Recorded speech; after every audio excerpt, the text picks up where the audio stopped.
Hello everyone, in this video I'll be ranking all of the extra reach weapons in Baldur's Gate 3, so this includes Glaives, Halberds, and Pikes. Now Glaives and Halberds do 1d10 of slashing damage, and the Pikes do 1d10 of piercing damage, so it would appear that the Pikes are a little bit better, but I'll be covering all of the extra benefits that they bring, and you'd be surprised what some of the best of them are. So first things first, we just have regular old Glaives here, 1d10 slashing damage, no magical enhancements, going to put it into the D tier or just roleplay tier, so if you want to play with this for some reason, go ahead, but there's much better options out there.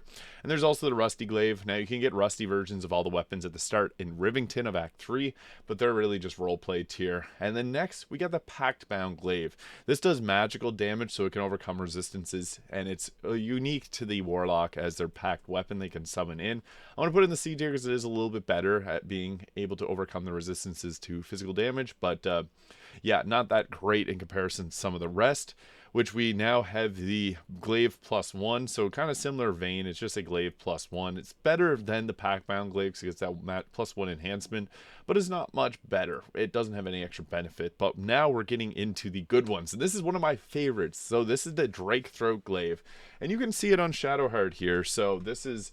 The nice thing about this weapon is you get the Elemental Age, Draconic Elemental Weapon, which allows you to apply acid damage, ice damage, or cold damage, fire damage, lightning, or thunder. So this can actually proc if you have something like, if you're going to stack reverberation or any type of cold damage. There's a lot of benefits to having this actually. Another huge benefit is you can use this to buff someone else's weapon. So I can have Shadowheart buff my character's weapon with this, and then we can still just... we can still use the weapon, or we can unequip it and put something else on. So that is a beautiful thing about that. It does 3d10 damage there with the +2 slashing. And enemies have disadvantage on saving throws against your Dragonborn breath. So, I mean, if you're playing as a Dragonborn, this is not a bad weapon to have. It's got that +2 enhancement, but I would say its biggest benefit is applying cold damage, because you can put this on someone, like they can pull out their bow and you can apply cold damage to their bow. And then if you have the Snowburst ring, which is going to create an ice surface around, you can go with something like, where is it here? The Snowburst ring, create a 4.5 meter of ice around the target. So the beautiful thing about that is with this weapon, you can set up ice patches with your arrows, and you can do arrow of many targets to spread it to a huge area, and make people slip. So with that strategy, huge S tier. Even just being able to buff any other weapon, that just puts it in the S tier alone. This is one you definitely want to grab in the game because of the benefits are just too massive to overlook. It also has a +2 enhancement, so it is a good glaive overall with the extra reach. So that is amazing. But best in the hands of a Dragonborn. But if you don't play one, I understand. They don't have as many benefits of other character playthroughs that you can do in Baldur's Gate 3, but it's a good one nonetheless. Next, we got the Monster Hunter Glaive, or Monster Slayer Glaive. So this gives an additional 1d4 to all attack rolls against monstrosities. And there's quite a bit of monstrosities in Act 3, which makes this quite useful. And your weapons deal an additional 1d4 damage against them. Your jump distance is also increased by 1.5 meters. This is honestly not bad. It only has a +1 enhancement, but you do deal with a lot of monstrosity type weapons, and getting a bonus of +1d4 to your attack rolls and your damage rolls is honestly really good. So I'm going to put it in the A tier because monstrosities is quite a wide coverage of enemy types, and there's a lot of them that will be fighting in Act 3 where you'll get the most benefit of this. It's not, I mean, you'd probably be better off using some other weapons too, but still getting that extra benefit, Monster Slayer, is really nice. Next is the Moonlight Glaive. So this does 1d10 +2 and then a 1d4 of radiant damage. This you get from saving the Night Song, and it also comes with one of the coolest weapon arts, the Moonlight Butterflies. I have it packed away in my storage there, so I would show you otherwise, but what it does is when you strike a foe, you create illusionary butterflies that gives advantage on attack rolls against the target. It also deals additional psychic damage, and when the target moves away from the illusion, it takes 1d6 of psychic. Pretty useful, does a lot of damage actually, and psychic is one of the better ones because you can hold the resonance stone and make them vulnerable to that damage. But yeah, this is, if you play a good playthrough, you're going to get the Moonlight Glaive, and it glows. It's honestly quite nice, and I want to put it up in the A tier as well. Probably the second best one that we've covered here. The Moonlight Butterfly's unique weapon action is probably my favorite piece of this, so yeah. Next we get the Sorrow, and this is another unique one. What's cool about this is it gives you the cantrip Sorrowful Lash, which is basically Thorn Whip, and you can use this as a bonus action instead. So that's nice because normally it's an action cantrip, And the extra benefit is you can use this every turn. So this one was also A tier. It's also cool that your character will say something unique whenever it picks it up, so it's very important. It's implied that this was Ketheric's weapon, so yeah, you can read Halsin's diary to get more lore on this weapon, but giving a Thorn Whip as a bonus action is honestly really nice because you can be really smart with that by pulling creatures towards you or pulling them off of ledges to take damage. And yeah, this is a pretty interesting one. It also, the cantrip will scale off of your spell costing modifier, so that's quite nice too. Next, we have the Dancing Breeze. This is a cool one. It's a 1d10 plus 2. And what's nice about the Dancing Breeze is it has the whirlwind attack on it, so you can make separate attack rolls at all creatures in an area around you. And that's unique to just this weapon and the Belm, or Belm, I guess. But one of the nice things about this is it's also a finesse weapon. That means this is a two-handed weapon that rogues can get sneak attack off on. I'm going to put it up in the S tier for that too. That is fantastic, being able to pull off sneak attacks with a weapon that does 1d10 damage. And yeah, extra reach as well. So this could be a very interesting weapon that scales up your dexterity. And it also has whirlwind attack. So the Dancing Breeze, it's a really awesome glaive. So I'm going to definitely be throwing it up in the S tier.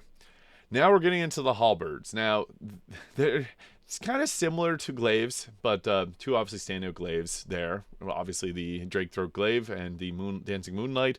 But we're starting off here with just the regular old Halberds 1d10 slash damage. Again, roleplay, use them if you really want to, but going with, I guess we can put the plus ones maybe in the B tier. So Halberd plus 1, just a 1d10 plus 1. But the Light of Creation, this is an interesting one. So this has a chance to stun the user, which obviously that's pretty bad, but it deals an additional 1d6 of lightning damage. So that's quite nice. You can only use this basically if you have the Gloves of the Automaton, which gives you the ability to be a construct, but you can't receive healing from spells. However, you can still be healed by potions, or you can get the Helm of Baldur, which will allow you to not be stunned. However, you get this in Act 1, and then you don't get the Helm of Baldur until Act 3, or the Gloves of the Automaton, which are looted in Act 2, so you can buy those from Barcus Root at the Last Light Inn. You have to save him, so there's a lot of setup involved for the Light of Creation. Stunning yourself means you don't have any actions, reactions, and you're just useless for the turn. So I'm going to actually just put it in the B tier. That 1d6 of lightning damage is actually really nice because there's some items that will proc off of lightning damage. But the chance to stun is not mitigated until you get either 1, Gloves, and can't get healing, or 2, the Helm of Baldur, which will heal you, and it would be the ideal setup, but this is an Act 1 weapon. And yeah, extra lightning damage is pretty nice, but I wouldn't say that it's something that I would really be wanting to use often. Next, we got the Merrigan Halberd. These you can get pretty easily in Act 2 in the Shar Temple when you're fighting your gear. They do 1d10 plus 1. I would say it's probably around B tier as well. Like, not incredible, but not bad. Extra reach is always nice, but all these weapons are extra reach. Next, we got the Skin Burster. When the wearer dealers melee damage, with this weapon, they get 2 turns of Force Conduit. So, with Force Conduit, bludgeoning, piercing, and slashing is reduced by 1 for each turn remaining. And the entity takes damage that has 5 more turns remaining, dealing 1d force damage in a 6-meter radius. So you can hit people with force damage, and you just get up to max of 7 stacks. That's not bad, honestly. I would probably say it's maybe a little bit, yeah, probably a little bit better than 8D tier.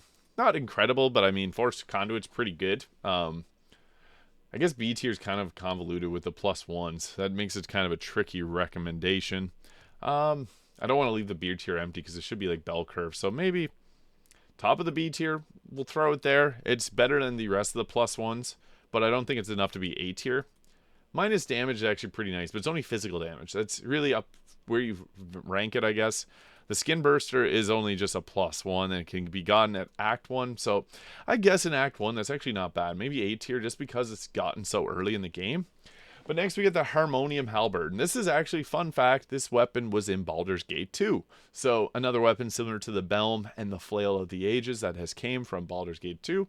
But this weapon, what it does, 1d10 plus 1 slashing. It's rare, so it's got that blue color. But it gives you a plus 2 to your strength up to 23. And it gives you minus 1 to intelligence and wisdom. Not bad. Giving increase of strength is always a nice thing, and that can make it even probably like a A tier to B tier. +2 to strength is nice, but losing 1 on intelligence and wisdom, unless you have them set to 11, you're going to have a minus.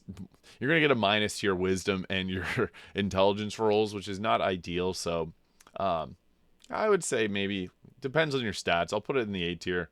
Maybe we'll move skin burst. Yeah, we'll say B tier for this one, just because it has 2 drawbacks. Wisdom saving throws are important, so losing that is not great. Next, we got an interesting one. This is a Hellbeard Halberd. So this is 1d10 +2, and it deals an additional 6 poison damage, just flat out 6 poison. You can get this from Hellsick in Act 3, so it's part of the game you'll probably be encountering. And it has a unique look to it. It has a little green poison coating on it. I would say that this is probably an S tier one as well, because the +6 poison damage, well, poison damage is not an amazing damage type. It's still pretty good overall. But I would say that the best halberd here is probably the Halberd of Vigilance here. So this gives a +1 to initiative, which is huge. A +1 initiative can actually make or break a combat encounter. And advantage on perception ability checks, which is also quite nice. When you make an attack roll as a reaction, you make it with advantage. So this works well if you're going for more of like a Sentinel build. And then it has a +2 weapon enhancement and 1d4 of force damage. This weapon is awesome. It also looks pretty cool. This is one that on my first playthrough, I used it pretty much the entire game once I got it on Carlock, because it's honestly that good. It's very rare, but you can buy it from Moonrise Towers in Act 2. So you get it relatively early on, making this definitely S tier and probably the best. I would say that +1 to initiative is very, very nice. So yeah, I would put it up there. And yeah, I enjoy using this weapon quite a bit. So next, we got ourselves the Pikes. So Pikes are a little bit different because they're piercing damage, and piercing damage is a pretty good damage type. So Rusty Pike and regular Pike are also just the role play tier. Not going to use them often, but Magical Pike +1. I feel bad putting the... I guess +1s should be probably C tier. No, they don't bring any benefit. So we'll go that way. I'm kind of an inverse list here, but Returning Pike...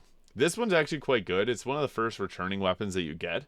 So the returning pike you can use pretty much the entire game. It's blue rarity on honor mode, so that says enough. It's been upgraded in its rarity on that difficulty mode. So biggest benefit, returns to the wielder when thrown.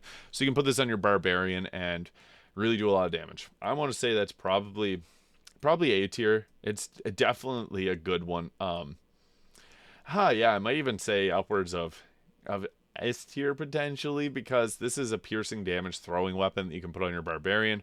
You would probably prefer to have the Nyrolna 9 times out of 10, but this doesn't have the huge area of effect boom clap attack. So yeah, I'll put it in A tier. But next we got the Breaching Pike Staff, which does a 1d10 +2 plus 1d4 of force damage. That is honestly quite good, and you get it in Act 3. It's just kind of like hidden away. I would also say this is A tier because the force damage is the best damage type in the game, and getting that extra is always really nice. So yeah, Halberd of Vigilance just has more benefits, but still, force damage is great. Finally, we got ourselves the Unseen Menace. So you can get this really early on in the game as well. It's available at the Crescial X, so you can buy it at Act 1 relatively early on. 1d10 +1 of damage, and this weapon is invisible while equipped, meaning you can't be disarmed, but it has an advantage on attack rolls as well. But if you lose that, if you miss an attack, you lose the invisibility for 2 turns, and it also scores a critical hit on rolling a 19. That is really good. Advantage on attack rolls is huge, and the fact that you can get this so early on, I would say it's an S tier choice for sure. And again, piercing damage is really great, so that's probably why we don't have too many amazing pikes. But the extra reach is massive. Being able to deal advantage to your attack rolls is huge. Just hope that you don't miss, because that sucks. Only for 2 turns though, but also hits critical hits at 19. That's definitely S tier. So there it is, the best glaives, halberds, and pikes ranked in Baldur's Gate 3. If you found this video useful, please hit the subscribe button below. We really appreciate any and all support. Thank you so much for watching, and I'll see you all in the next video. Bye.